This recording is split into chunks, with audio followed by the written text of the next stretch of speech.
Haleluya, haleluya, puji Tuhan. Shalom saudara yang diberkati oleh Tuhan. Selamat bertemu kembali dalam anugerah Tuhan. Apa kabar hari ini saudaraku? Saya percaya semua kita ada dalam keadaan baik dan bersuka cita, amin. Terkhusus saya mau menyapa jemaat yang saya kasihi, jemaat GBI Bahasa Bandar Sunway Kuala Lumpur Malaysia. Sekali lagi boleh lambaikan tangan teman-teman, katakan shalom. Haleluya, puji Tuhan. Saya percaya semua kita sudah disegarkan tadi lewat pujian penyembahan kita, amin saudara. Dan saatnya kita akan dengarkan firman Tuhan, amin. Oleh karena itu, karena kita tadi sudah memuji menyembah Tuhan, kita juga sudah berdoa, dan saatnya sekarang kita akan dengarkan firman Tuhan. Hari ini saya mau sharing firman Tuhan dari kitab Efesus pasal yang ke-6, pasal yang tidak asing lagi buat kita semuanya. Namun kita tetap membutuhkan firman Tuhan.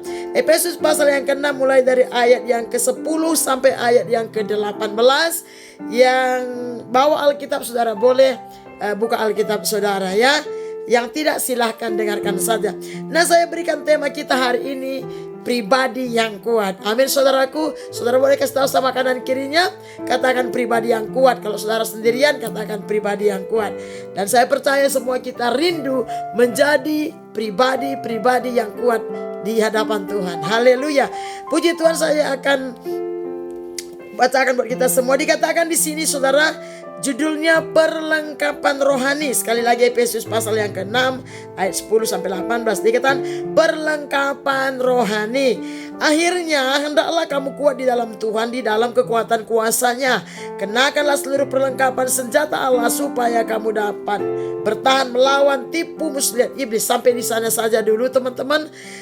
Nanti kita akan baca seterusnya.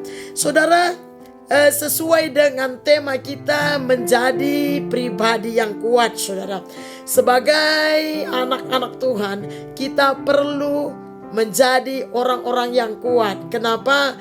Karena kehidupan ini penuh dengan tantangan. Nah saudara, sebelum kita mendengarkan lebih lagi ke dalam, saya mau sampaikan beberapa statement. Bahwa dalam kehidupan ini kita ibarat kapal, kita ibarat sebuah kapal yang sedang berlayar di tengah luasnya samudera yang tidak pasti. Nah, kadang namanya samudera, saudara, kadang ada ombak yang kecil, kadang ada ombak yang besar, dan kadang laut begitu tenang. Nah, saya biasa naik kapal, jadi sedikit saya sering alami hal ini. Nah, kadang ada juga badai dan gelombang yang tiba-tiba bisa menerpa kapal yang sedang berlayar dan seterusnya. Saudara, demikian juga sebenarnya dalam kehidupan kita di muka bumi ini. Kita tidak lepas dari yang namanya persoalan, tantangan hidup, ujian dan pencobaan di tengah-tengah dunia yang tidak pasti ini. Kadang ada masalah-masalah kecil yang harus kita hadapi, dan kadang ada juga masalah-masalah besar yang harus kita hadapi dan dilewati dalam setiap kehidupan kita. Saudara yang diberkati oleh Tuhan. Oleh karena itu, kita harus memiliki yang namanya sebuah kekuatan untuk kita bisa selalu menang atas semua tantangan hidup yang kita hadapi dan yang diizinkan Tuhan untuk kita lewati. Sebagai anak-anak Tuhan tentunya kita harus memiliki kekuatan. Kita harus memiliki kemampuan untuk kita bisa menghadapi semua tantangan itu, sehingga kita tidak terpuruk ataupun tenggelam. Demikianlah seharusnya saya dan saudara. Oleh karena itu, apa yang harus kita lakukan, apa yang harus kita perbuat supaya kita tetap menjadi pribadi yang berkemenangan atau kuat menghadapi semua yang Tuhan izinkan kita hadapi dalam kehidupan masing-masing. Oleh karena itu, firman Tuhan mengajar kita, firman Tuhan memberitahu kita, khususnya di Efesus pasal 6 kita mau bahas. Tadi dikatakan perlengkapan rohani, ya saudara, atau senjata rohani. Akhirnya katanya ayat 10, hendaklah kamu kuat di dalam Tuhan, di dalam kekuatan kuasa-Nya. Saudara, kenapa firman Tuhan berkata hendaklah kamu kuat di dalam Tuhan dan di dalam kekuatan kuasa-Nya? Karena seperti yang saya sampaikan tadi saudara, karena hidup kita seperti sebuah kapal yang sedang dan terus akan berlayar di tengah samudra yang luas. Saudara, ada banyak perkara yang bisa terjadi dan harus kita hadapi. Dan sebagai pribadi lepas pribadi, apalagi kita anak Tuhan, kita butuh yang namanya kekuatan, kemampuan, semangat saudara, supaya kita bisa menghadapi semua tantangan hidup. Nah, karena kita tidak bisa berkata, oh masalah, tantangan hidup, persoalan saya tengking, gak bisa menerpa hidup saya. Kita gak bisa berbuat seperti itu, walaupun kita bisa berdoa. Namun apa yang harus kita lakukan, apa yang harus kita berbuat supaya kita kuat? Nah, Alkitab mengajar kita, hendaklah kamu kuat di dalam Tuhan. Kenapa di dalam Tuhan? Artinya apapun yang terjadi dalam hidup kita, karena kita tidak tahu, kadang-kadang segala sesuatu bisa terjadi menerpa hidup kita, seperti angin, seperti badai, seperti ombak. Suka dan duka kadang silih berganti datang kepada kita saudara. Nah, kita tidak bisa menghalangi itu semuanya, tapi kita bisa tetap berkemenangan. Kita bisa tetap melewatinya dengan firman Tuhan. Dikatakan hendaklah kamu kuat di dalam Tuhan, di dalam kekuatan kuasanya. Artinya apapun yang terjadi, apapun yang diperhadapkan kepada kita, mungkin di tengah-tengah pekerjaan kita, mungkin di tengah-tengah keluarga kita, mungkin di tengah-tengah lingkungan kita, mungkin di tengah-tengah hostel atau asrama tempat kita tinggal, bagi teman-teman yang mungkin bekerja atau yang lagi belajar.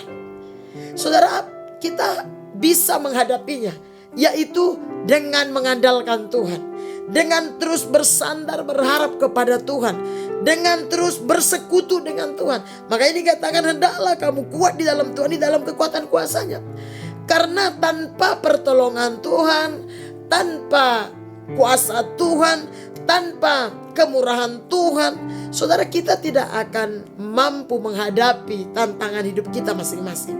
Makanya tidak sedikit orang yang menyerah di tengah perjalanan hidupnya. Tidak sedikit orang yang stres. Oleh karena itu hari ini, siapapun kita, dimanapun kita berada, kita tidak lepas dari yang namanya tantangan hidup. Mulai dari tantangan kecil sampai tantangan yang besar. Kita tidak bisa lepas dari persoalan-persoalan hidup kita. Di mana saja saudara. Saudara, biasanya kalau kita ada masalah, ada persoalan ya, kalau kita tidak memiliki sebuah kekuatan yang berasal daripada Tuhan, kalau kita tidak kuat iman kita akan gampang menyerah, kita akan gampang stres, kita akan gampang galau, gampang putus asa, sehingga kita bisa stop dari pekerjaan kita dan dari segala sesuatu yang kita kerjakan. Nah, oleh karena itu firman Tuhan mengajak kita, siapapun kita, supaya kita bergantung sama Tuhan, supaya kita mengandalkan Tuhan. Karena tanpa Tuhan kita tidak akan mampu, karena kita sangat lemah dan rapuh sebagai manusia. Tapi kita bersyukur ada firman Tuhan yang mengajar kita, mengarahkan kita, supaya apapun yang kita hadapi dalam perjalanan hidup kita, entahkah saudara ibu rumah tangga, bapak rumah tangga, atau saudara sebagai seorang single, seorang pemuda, pelajar, pekerja, saudara, kita harus memiliki yang namanya kekuatan. Kita harus menjadi pribadi yang kuat. Caranya adalah kuat di dalam Tuhan, melekat dengan Tuhan, berharap terus kepada Tuhan, bersandar kepada Tuhan, andalkan Tuhan. Nah, ayat ke-11 dia bilang begini, supaya kita bisa kuat, kenakanlah seluruh perlengkapan senjata Allah, saudara. Dikatakan kenakanlah seluruh perlengkapan senjata Allah, supaya kamu dapat bertahan melawan tipu muslihat iblis. Apa itu senjata Allah? Kita harus memakai, kita harus memiliki senjata Allah supaya kita bisa bertahan atau melawan tipu muslihat iblis, saudara. Nah, yang mau kita lawan itu sebenarnya tipu muslihat. Tahu tipu muslihat iblis? Panah api si jahat, serangan-serangan dari iblis yang selalu menyerang pikiran kita. Karena medan peperangan kita adalah pikiran kita, saudaraku.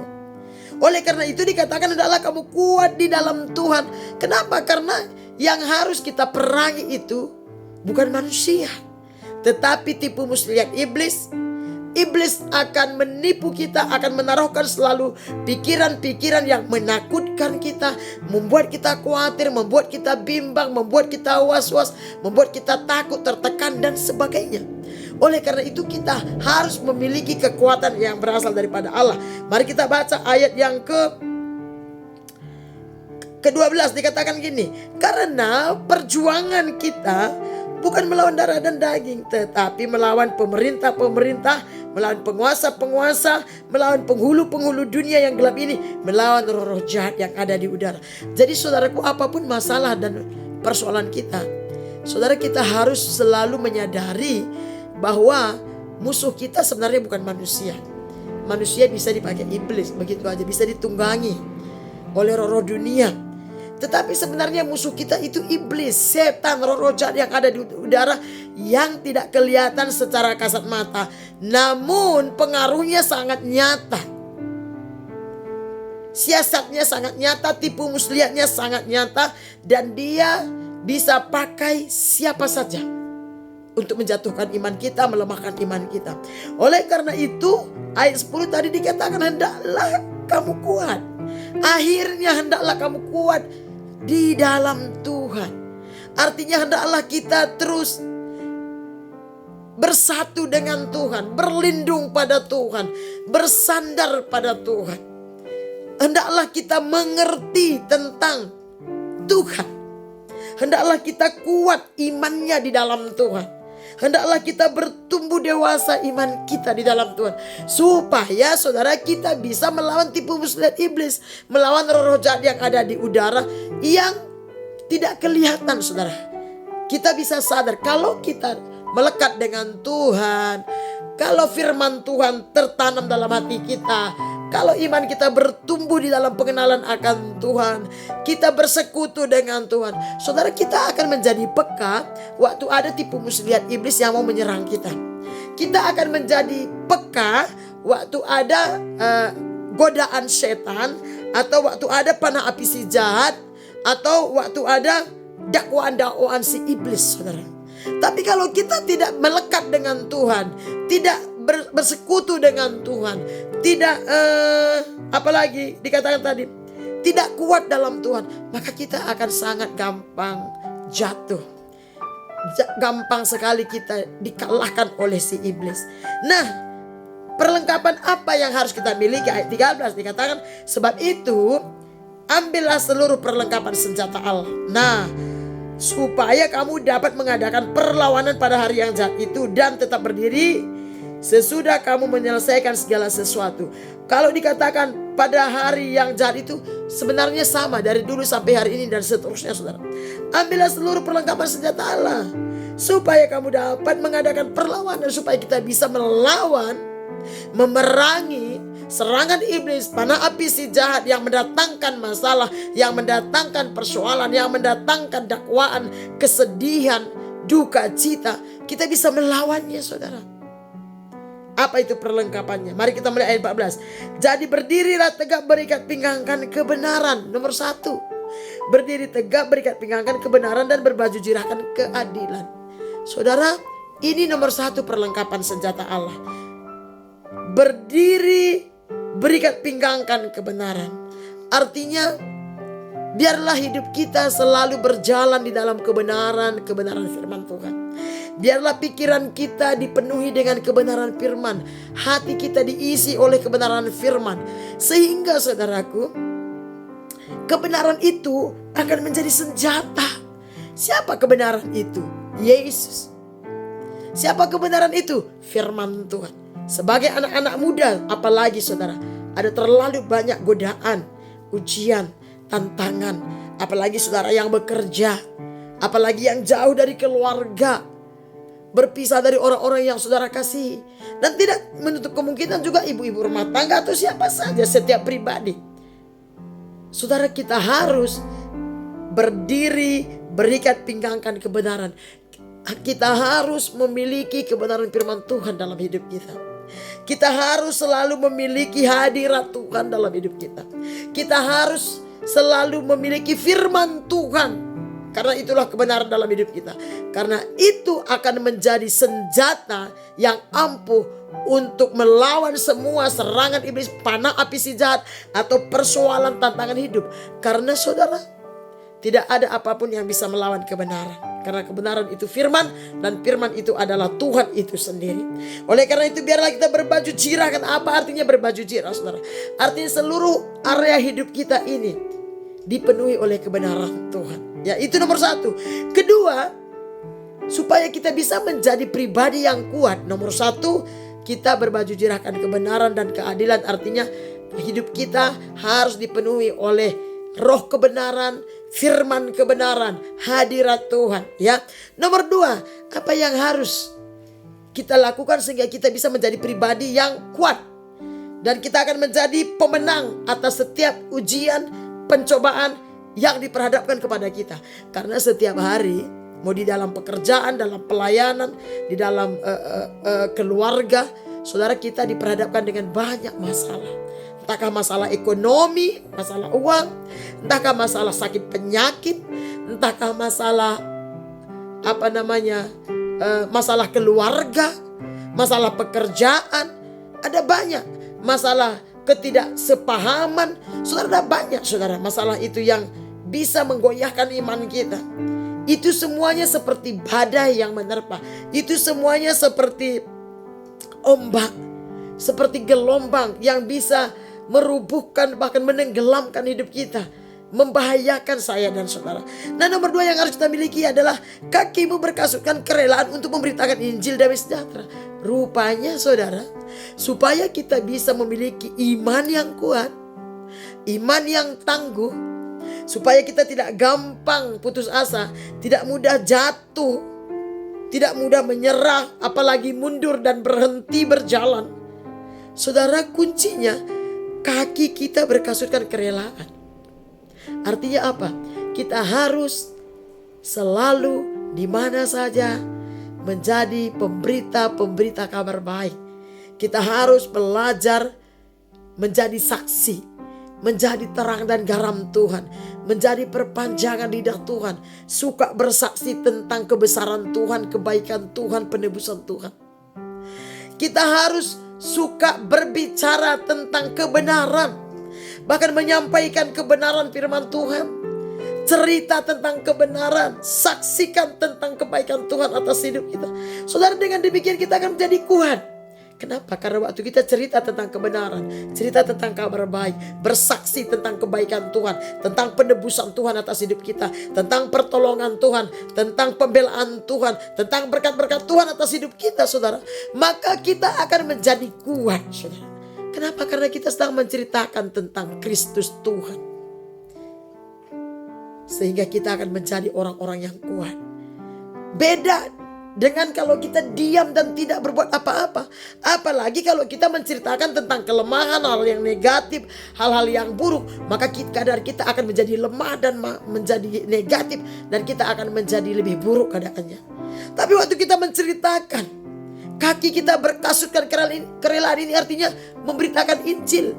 Kalau teman-teman yang ada di Sunway sekarang, Bandar Sunway, rajin kunjungan, rajin beribadah, rajin melayani, saudara kan menjadi kuat. Orang-orang yang berjerih lelah dalam mengerjakan pekerjaan-pekerjaan Tuhan, ya, mau di gereja atau di luar gereja, karena pelayanan itu beritakan Injil, membawa kabar baik, berkasutkan kerelaan, kaki berkasutkan kerelaan itu tidak harus di gereja, di luar gereja lebih banyak. Rupanya orang-orang yang aktif dalam pekerjaan Tuhan akan menjadi pribadi-pribadi yang kuat. Makanya nomor satu, harus berbaju jirahkan kebenaran dan keadilan. Kita gak bisa membawa kabar baik kalau kita sendiri tidak menerima kabar baik, kalau kita sendiri tidak dipenuhi oleh kabar baik. Kabar baik itu firman, kebenaran Tuhan, hadirat Tuhan, saudara, kehadiran Tuhan dalam hidup kita. Makanya nomor dua, kakinya berkasutkan kerelaan. Karena kebenaran firman atau hadirat Tuhan atau kabar baik itu ada dalam diri seseorang, maka dia akan digerakkan, dimotivasi, dia akan tergerak gitu ya, bergairah untuk memberitakan kabar baik. Mungkin mengajak orang lain datang kepada Tuhan, mungkin mendoakan orang-orang yang membutuhkan doa, mungkin memberikan penghiburan kepada orang-orang yang lagi putus asa, mungkin mendoakan orang-orang teman-teman atau keluarga, siapa saja yang mungkin sakit, dan sebagainya. Itu berbicara tentang kakimu berkasutkan kerelaan untuk memberitakan Injil damai sejahtera. Saudara, maka kita akan menjadi pribadi yang kuat. Tapi beda dengan orang yang tidak berbuat apa-apa. Sama dengan orang olahraga. Semakin orang rajin olahraga, maka ototnya akan semakin sehat. Hatinya akan semakin sukacita. Orang kalau olahraga itu ya hatinya sukacita loh saudara. Tubuhnya akan sehat dan segar. Sama kerohanian kita. Kerohanian kita ini kalau aktif dia, hidup benar, berpikir benar, bersikap, bertingkah laku benar, ya kan? Itu namanya berbaju jirahkan kebenaran tadi. Berbuat adil, ya kan gitu. Dan kakinya berkasutkan kerelaan, suka memberitakan Injil, suka berkunjung, suka cerita tentang kabar baik, mendoakan, menghibur, berfellowship satu dengan yang lain, berkumpul, memuji dan menyembah Tuhan. Saudara, maka roh kita akan menjadi kuat. Apa yang membuat orang-orang tumbang waktu menghadapi masalah? Karena rohnya lemah. Tubuh seseorang bisa kekar, bisa kuat, bisa kelihatan sehat, tapi belum tentu dia kuat menghadapi masalah. Karena kalau kita diperhadapkan dengan badai hidup, persoalan hidup dari manapun, persoalan apapun saudara, yang perlu kuat itu bukan fisik kita, tapi spirit kita. Roh kita yang perlu kuat saudara. Kalau roh kita lemah, masalah sedikit aja kita akan menyerah dan putus asa. Kita akan sedih, kita akan kecewa, kita akan patah semangat, kita akan stres, dan kita akan menyerah. Bahkan tidak sedikit orang menjatuhkan diri ke lumpur dosa. Perhatikan, firman Tuhan mengajar kita supaya kita semua anak Tuhan yang sudah ditebus oleh darahnya. Tuhan rindu kita semua menjadi pribadi-pribadi yang kuat. Apalagi di tengah-tengah dunia yang penuh dengan persoalan tantangan hidup. Dunia yang tidak ada pasti ini saudara. Nomor 2 tadi, saudara, kaki berkasutkan kerelaan. Perbanyak waktu melakukan perkara-perkara yang rohani. Maka saudara akan temui diri saudara. Kita akan temui dapati diri kita menjadi pribadi-pribadi yang kuat. Kita akan menjadi cepat dewasa saudara. Tidak mudah menyerah, tidak mudah terbawa arus. Kenapa? Karena ada kebenaran dalam hidup kita. Karena kita mengerjakan kebenaran itu dalam hidup kita. Yang ketiga, supaya kita bisa menjadi pribadi yang kuat. Mau anak muda, mau orang tua, sama aja. Ya. Yang ketiga, apa yang harus kita miliki dan perbuat? Dalam segala keadaan atau dalam segala situasi kondisi hidup kita, firman Tuhan bilang begini, pergunakan perisai iman. Apalagi dalam situasi kondisi yang tidak enak, menakutkan, menyedihkan. Pergunakan perisai iman. Sebab dengan perisai itu kamu dapat memadamkan semua panah api dari si jahat. Saudara, setan iblis tidak akan pernah berhenti memerangi kita. Setan iblis akan selalu menyerang kita dari segala penjuru.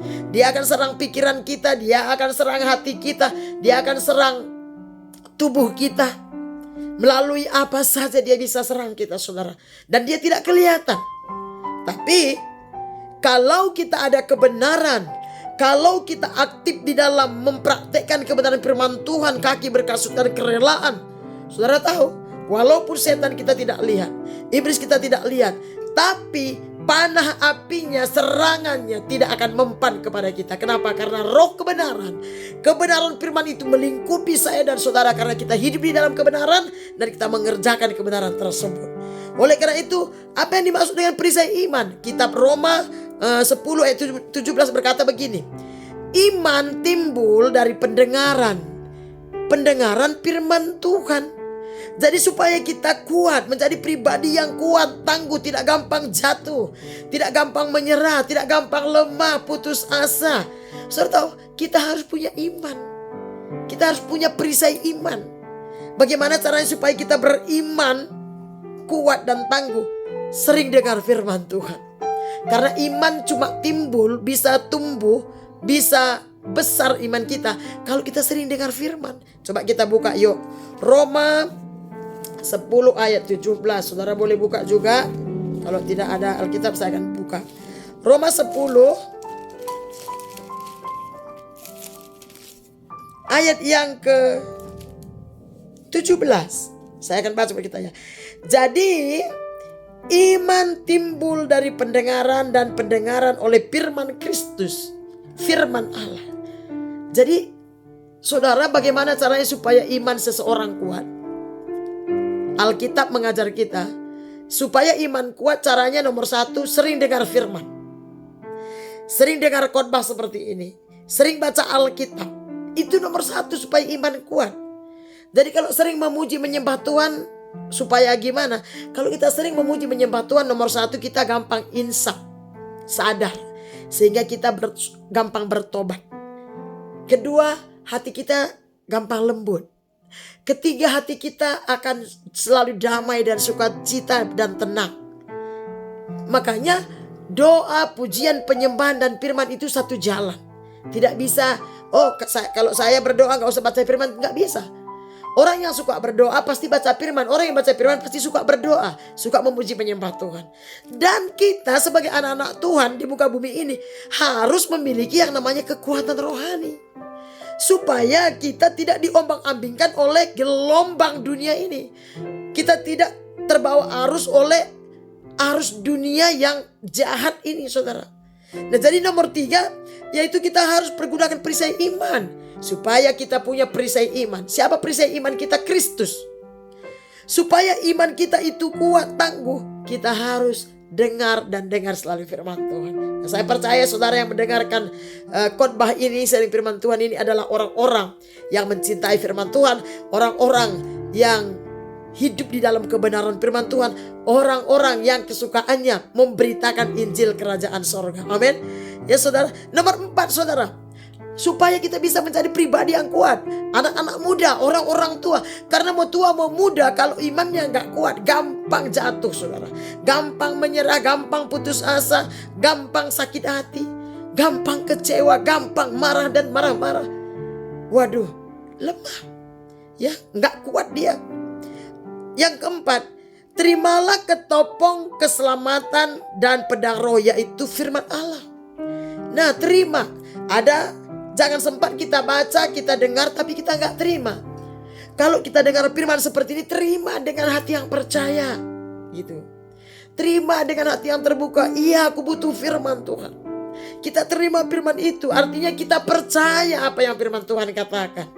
Terima. Dan terimalah ketopong keselamatan. Kenapa dibilang ketopong keselamatan? Firman itu menyelamatkan. Karena firman itu Yesus, Tuhan saudara.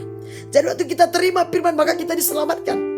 Waktu kita percaya firman, kita diselamatkan. Diselamatkan dari mana? Diselamatkan dari dosa, diselamatkan dari persoalan, permasalahan, pergumulan hidup, diselamatkan kita dari sakit penyakit, diselamatkan kita dari kesusahan, kekecewaan dan sebagainya.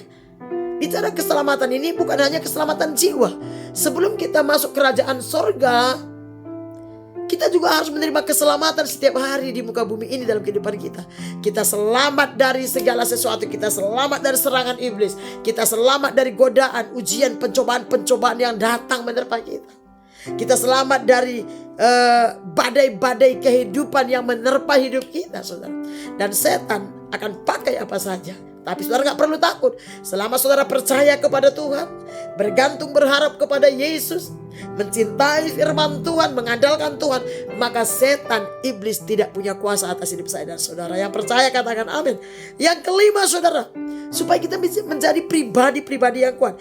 Dalam segala doa dan permohonan, berdoalah setiap waktu di dalam roh, dan berjaga-jagalah dalam doamu itu dengan permohonan yang tak putus-putusnya untuk segala orang kudus. Artinya apa? Supaya kita ini bisa kuat, menjadi pribadi yang tidak gampang lemah dan menyerah, menjadi pribadi yang tangguh, menjadi pribadi yang selalu berkemenangan dalam hidup ini. Saudara, walaupun banyak tantangan dan persoalan yang harus kita hadapi, jangan berhenti berdoa. Jangan pernah berhenti berdoa. Dia berkata dalam segala doa dan permohonan, berdoa setiap waktu. Pagi, siang, dan malam selalu berdoa. Artinya kita harus selalu connect dengan Tuhan. Jangan pernah lepas dari Tuhan. Jangan tinggalkan hadirat Tuhan. Jangan menjauh dari persekutuan ibadah. Pagi, siang, dan malam kita harus selalu bersekutu dengan Tuhan. Bangun tidur kita datang menghadap Tuhan, bawa korban syukur, pujian, penyembahan kepada Tuhan, dan berdoa syafaat apa yang harus kita doakan. Malam hari mau tidur juga kita datang menghadap kepada Tuhan, mengucap syukur dan berdoa. Itu namanya mengandalkan Tuhan. Itu namanya saudara bergantung kepada Tuhan. Berdoalah setiap waktu di dalam roh. Tahu di dalam roh artinya gak pernah putus connect. Selalu berkomunikasi dengan Tuhan, selalu berjaga-jaga. Dengan permohonan yang tidak putus-putusnya. Bahkan berdoa syafaat. Nah, saudara, saya mau beritahu, salah satu yang membuat kita bisa jadi kuat, kita bukan hanya mendoakan diri kita, tapi menjadi pendoa-pendoa syafaat. Biasakan mendoakan orang lain. Doakan gereja kita, doakan gembala atau pendeta-pendeta, pemimpin rohani kita, doakan keluarga besar kita, doakan bangsa dan negara kita. Apa yang perlu kita doakan? Doakan. Semakin kita banyak berdoa, nomor satu, yang diberikan kekuatan bukan orang yang kita doakan, tetapi semakin kita banyak berdoa, nomor satu, kita yang akan semakin kuat, kita yang akan semakin rohani, kita yang akan semakin damai dan sukacita. Kenapa? Karena kita yang bekerja, saudara. Walaupun kita mendoakan bangsa dan negara, kita mendoakan keluarga, teman-teman kita mendoakan pelayanan, nomor satu yang kuat kita. Karena kita waktu kita berdoa itu kita bersekutu dengan Tuhan. Waktu kita berdoa kita connect dengan Tuhan. Waktu kita berdoa kita menyatu dengan Tuhan. Maka kekuatan ilahi, kekuatan yang ada dalam pribadi Allah akan mengalir ke dalam kita, saudara. Amin. Transfer spirit namanya. Makanya Alkitab berkata begini, kalau kita dekat dengan orang bijak kita akan jadi bijak kan. Tapi kalau kita dekat dengan orang bebal kita akan jadi bebal. Nah, apalagi kalau kita dekat dengan Tuhan, maka kita akan menjadi seperti Tuhan. Amin, saudara. Itu yang akan membuat kita menjadi pribadi yang kuat.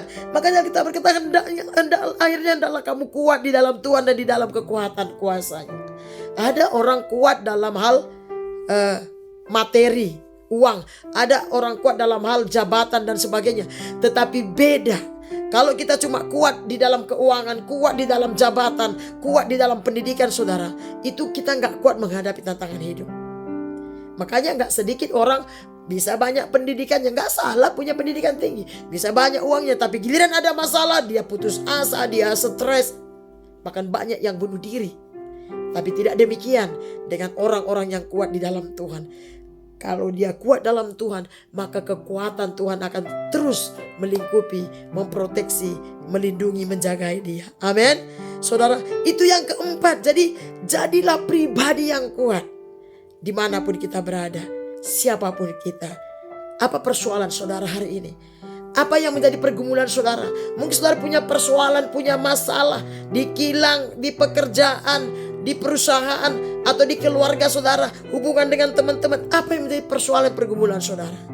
Alkitab memberitahu, Tuhan memberitahu kita hari ini, pesan Tuhan hari ini, mari kuat di dalam Tuhan dan di dalam kekuatan kuasanya. Caranya ada 4 tadi. Hidup dalam kebenaran, cintai kebenaran firman Tuhan, cintai kekudusan, pikirkan yang benar, perkatakan yang benar, lakukan yang benar. Kedua, memiliki kerelaan untuk memberitakan Injil, menjadi saksi Tuhan, suka bersaksi, suka memberitakan firman Tuhan kepada banyak orang, suka bercerita tentang Tuhan, mengajak orang datang kepada Tuhan. Nomor 3, pergunakan perisai iman. Bagaimana supaya kita memiliki iman? Rajin baca Alkitab, suka dengar firman Tuhan, dan percaya kepada firman Tuhan. Yang keempat, saudara, jangan pernah berhenti berdoa. Terus berdoa, bersekutu dengan Tuhan, terus connect dengan Tuhan. Ya saudara, terus berjaga-jaga. Maka tanpa saudara sadari pun, saudara akan menjadi pribadi-pribadi yang kuat. Sehingga waktu kita menghadapi gelombang badai hidup, kita akan bisa jalan, kita bisa lalui, dan kita terus bisa berkata, apapun yang terjadi, tetap ku berkata, Tuhan Yesus baik. Amin. Demikian firman Tuhan yang boleh saya sampaikan buat kita semuanya. Kiranya firman Tuhan meneguhkan hati dan pikiran saudara yang mendengarnya. Kiranya saudara diberkati, dihiburkan, dikuatkan, dan diberikan pencerahan, diberikan semangat dan gairah. Amin. Tuhan Yesus memberkati kita semuanya. Saya akan tutup dalam doa. Terima kasih Bapa di sorga buat firman-Mu yang sudah kami dengar. Hamba-Mu terbatas tapi Roh-Mu tidak terbatas. Biarlah firman-Mu tertanam, tertancap dalam hati setiap kami yang mendengarnya. Diberkati kiranya semua umat-Mu, anak-anak-Mu yang mendengarkan firman ini, sehingga mereka semua menjadi pribadi-pribadi yang kuat untuk menghadapi semua tantangan hidup. Kami akan terus mendapati bahwa kami hidup dalam kemenangan, bahkan kami lebih daripada pemenang. Apapun yang menjadi pergumulan, persoalan, anak-anak-Mu hamba berdoa, nyatakan kuasa-Mu, hiburkan, kuatkan, angkat yang jatuh, teguhkan iman percaya mereka. Terpuji nama Tuhan, segala kemuliaan dan hormat punya syukur bagi Yesus. Dalam nama Tuhan Yesus kami berdoa bersyukur. Semua kita yang percaya firman dan diberkati firman Tuhan saat ini sama-sama katakan amin. Puji Tuhan, demikian firman Tuhan yang boleh saya sampaikan. Kiranya saudara diberkati, dikuatkan dan dihiburkan dan disemangati. Amin saudaraku, sampai ketemu di waktu yang akan datang. Salam sehat, sukacita, murah rezeki, panjang umur. Terpuji nama Tuhan. Saya tutup ya. Shalom buat kita semuanya, terus memberkati.